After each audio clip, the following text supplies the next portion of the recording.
So people that have gone through Alcoholics Anonymous, or people that are recovering alcoholics, know God in a personal way, unlike all the churches.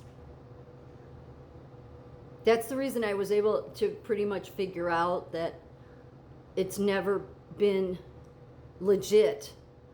Not that God isn't, not that the Bible's not that, but that what started there in Constantine and Rome and with the Council of Nicaea, they were just a bunch of people, some deliberately leading others astray, and others that truly didn't understand. Because again, what they wanted to suppress was the holy fire of God within you.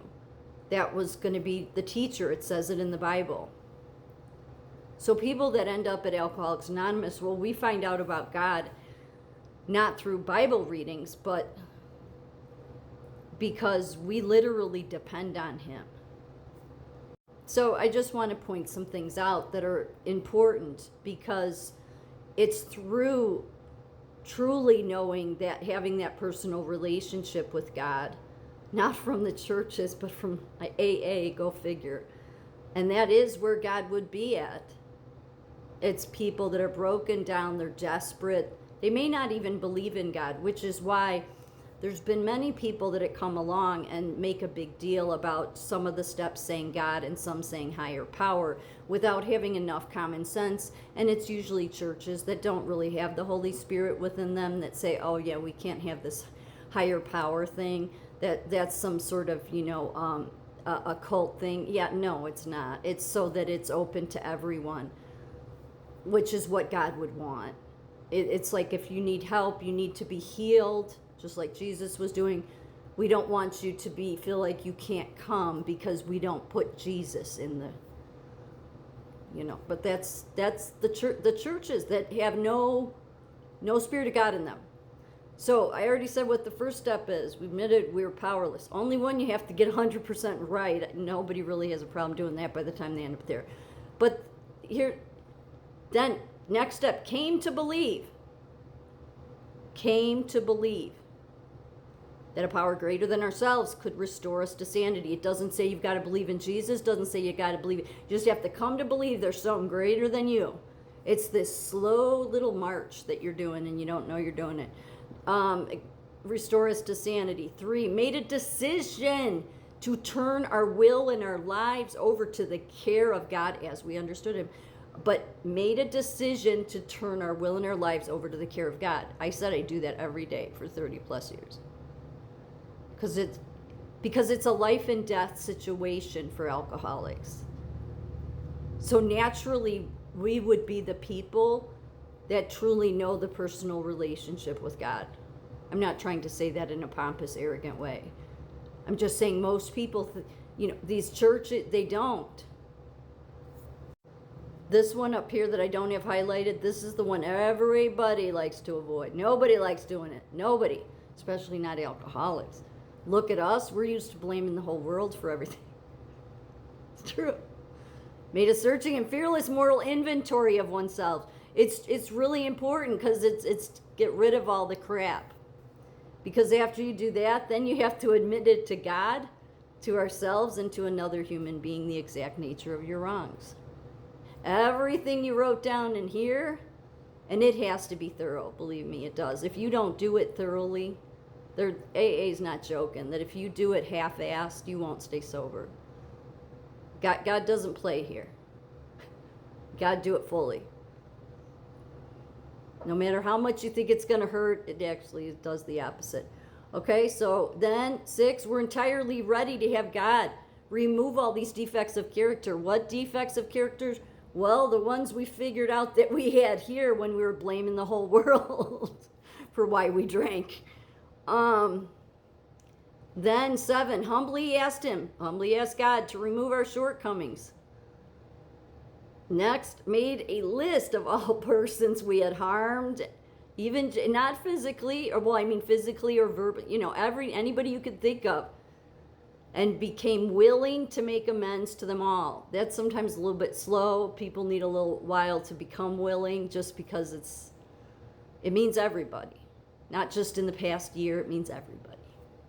9, made direct amends to such people wherever possible, except when to do so would injure them or others. If it would bring harm to them, no. You can find other ways, donating to a charity. This is all about just getting rid of your garbage. And then 10, continue to take personal inventory. This is one you do on a daily basis. You know, where did I err wrong? And I need to quickly apologize when I realize it. No, so it's like a daily inventory. 11, my favorite step. I love this step. Sought through prayer and meditation to improve our conscious contact with God as we understood him, praying only for knowledge of his will for us and the power to carry that out. So when it says conscious contact, it doesn't mean conscious connection and raising and vibrate. It doesn't. Although I went down those roads because I did a lot of the meditation. That's why in 2020, God was like, I need you don't need to be doing any more meditations. When you talk to me, you're meditating. Really. But I, for years, was doing all these. I do so many. Because once you know God is real, then you seek him all the time. Because it's exciting. It just is. So, when it says, the other thing the hoity-toity Christian churches will sometimes carry on about is, as we understood him could mean a cult. Just stop it, okay? All of them are based on the Bible. They are.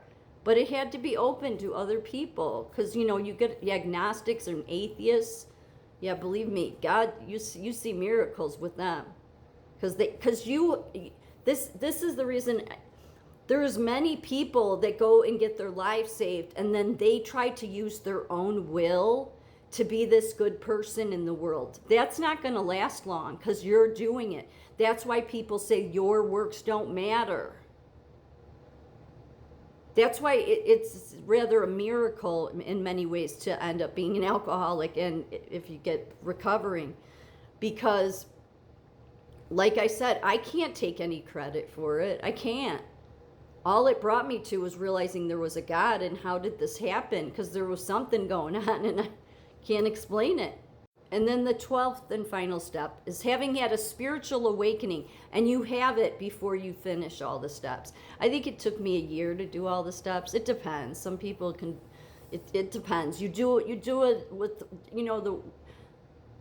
depends on the sponsor you have. They'll push you along to do them. They won't let you, hang and stall on something.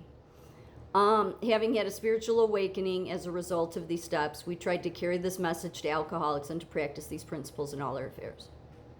Yet this has been around since the mid-30s.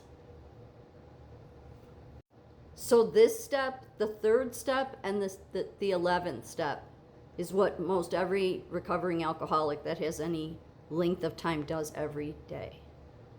Made a decision to turn our will and our lives over to the care of God as we understood him. Turn it over, that's what I do, surrender, meaning surrender to him. Sought through prayer and meditation to improve our continuous connection with God. Meaning, and so over time that changes. And as it changes over time, that's how you develop this personal relationship with God. So,